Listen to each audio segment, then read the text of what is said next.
उपमा कालिदासस्य भारवे अर्थगौरवं दण्डिनः नैषधे पदलालित्यं माघे सन्ति त्रयो गुणा। माघ में तीनों गुण एक साथ हैं। नमः संस्कृताय मित्रों, बहुत बहुत स्वागत है आपका मेरे चैनल में। आज हम पढ़ने वाले हैं शिशुपाल वधम के बारे में, जो कि मैं थोड़ा सा इसके परिचय के बारे में बता देती हूँ। शिशुपाल वधम महाकाव्य का परिचय, थोड़ा सा दान। शिशुपाल वधम महाकाव्य महाकवि माघ द्वारा विरचित 20 सर्गों की रचना है। कितने सर्गों की? 20 सर्गों की रचना है। माघ ने जिस कथानक को आधार मानकर अपने महाकाव्य शिशुपाल वध की रचना की है, वह महाभारत के सभा पर्व, किस पर्व से? महाभारत के सभा पर्व से ली गई है। 33वें और 45 अध्याय तक है ये, तथा श्रीमद् भागवत के 10वें स्कंद में वर्णित है। पद्म पुराण के 252वें अध्याय में शिशुपाल वध की कथा का उल्लेख है। अग्नि पुराण तथा विष्णु पुराण में यह कथा कुछ व्युत्क्रम रूप में प्राप्त होती है।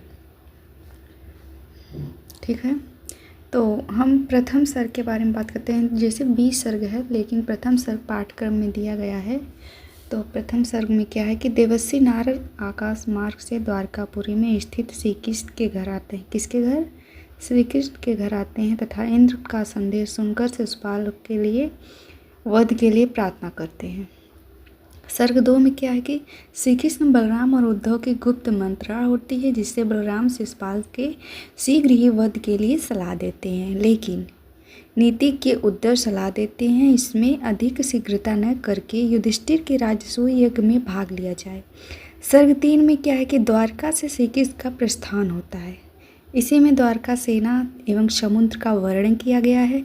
चतुर्थ सर्ग में मार्ग में आए रैवतक पर्वत का वर्णन है तथा 5वें सर्ग में रैवतक पर्वत पर सैन्य शिविर की स्थापना का वर्णन मिलता है। छठे, 7वें और 8वें सर्ग में क्रमशः खड़ ऋतु वर्णन, वन विहार वर्णन तथा यादव लोगों द्वारा अपनी प्रियतमाओं के साथ किए गए जलक्रीड़ा का वर्णन है। सर्ग 9 में सायंकाल, चंद्रोदय, श्रृंगार विधान आदि का विस्तृत वर्णन किया गया है। सर्ग 10, 11 और 12 में पान गोष्ठी वर्णन, रात क्रीड़ा वर्णन, प्रभात वर्णन तथा श्री कृष्ण के पुनरुत्थान एवं यमुना वर्णन मिलता है।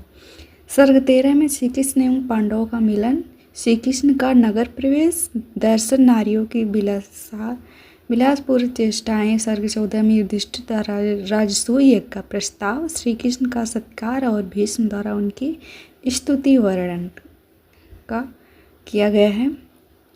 15वें सर्ग में क्या है कि शिशुपाल का क्रोधित होना तथा उसके पक्ष में राजाओं का युद्धार्थ तैयार होना। सर्ग 16वें में शिशुपाल के दूत का श्री कृष्ण की सभा में उभयार्थक वाक्यों का प्रयोग, सात्विक द्वारा उसका उत्तर तथा पुनः दूत का उत्तर उसके द्वारा शिशुपाल के पराक्रम का वर्णन। 17वें सर्ग में क्या है कि श्री कृष्ण पक्षीय राजाओं का अत्यंत क्रुद्ध होना, श्री कृष्ण की सेना की तैयारी तथा उसका प्रस्थान। सर्ग 18वें में दोनों सेनाओं का साक्षात्कार और घोर युद्ध का वर्णन किया गया है। 19वें सर्ग में चित्रालंकार, युद्ध श्लोकों से विचित्र व्यूह रचना एवं युद्ध का वर्णन तथा सर्ग 20वें में श्री कृष्ण और शिशुपाल का शस्त्र, दिव्य एवं वाग्य युद्ध। शिशुपाल के अपशब्दों से क्रुद्ध श्री कृष्ण सुदर्शन चक्र से शिशुपाल का सिर उसके धड़ से अलग कर देते हैं और शिशुपाल के शरीर से एक तेज पुंज निकलकर भगवान श्री कृष्ण में ही समाहित हो जाता है। ये थे 20 सर्गों की कथानक संक्षिप्त में। आगे हम देखते हैं कि शिशुपाल वधम के बारे में। शिशुपाल वधम एक दृष्टि में प्रणेता इसके हैं महाकवि माघ। कौन है? महाकवि माघ है इसके प्रणेता, और इनका उपनाम घंटा माघ है। पिता का नाम इनके दत्रक सर्वाश्रय है। पितामह का नाम सुप्रभदेव है। कभी कभी पूछता है परीक्षा में कि माघ के पितामह का नाम बताइए। तो स्थिति काल 675 ईस्वी के लगभग। अगर ये वीडियो का PDF चाहिए तो मेरे टेलीग्राम चैनल को ज्वाइन कर लीजिए, जो कि डिस्क्रिप्शन बॉक्स में मिल जाएगा।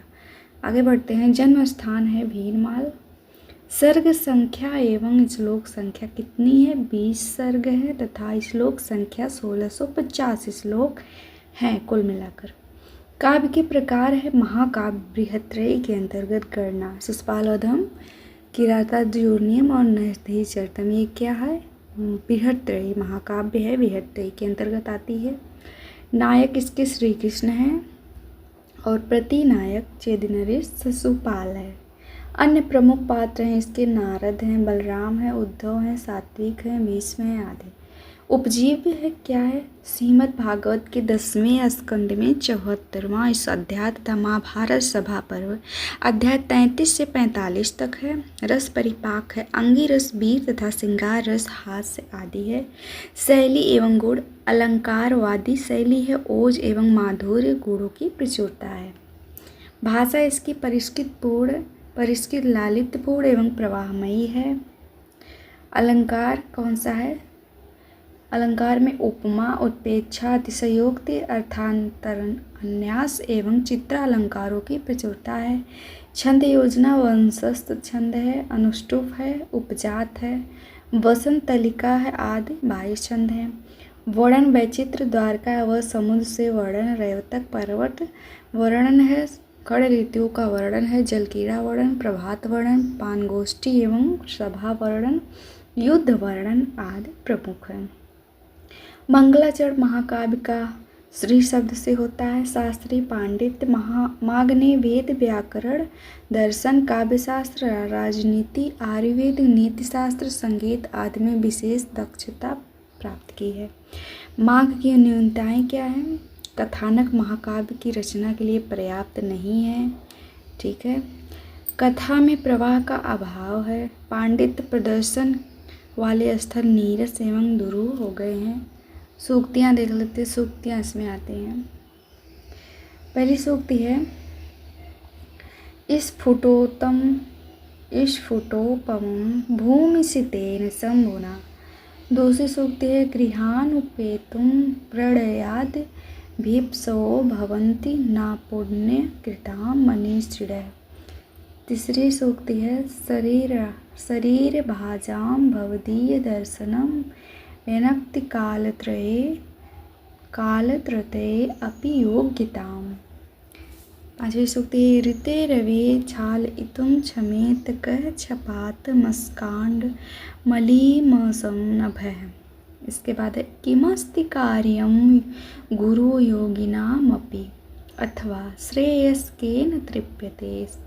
अगली सूक्ति है महिन्यासः प्रकृत्या मितभाषिणः। अगली सूक्ति है पादाहतं यदो उत्थाय मूर्धानमतिरोहति। अगली सूक्ति है परिभासेव गरीयसी यद्दाज्ञा। अगली सूक्ति है पूर्वरंग प्रसंगाय नाटकीय यस्य वस्तुने। ये सूक्ति थी।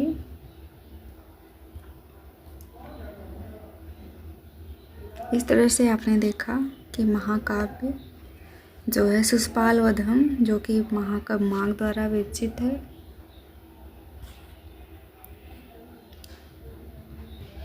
संक्षिप्त में उसका परिचय था।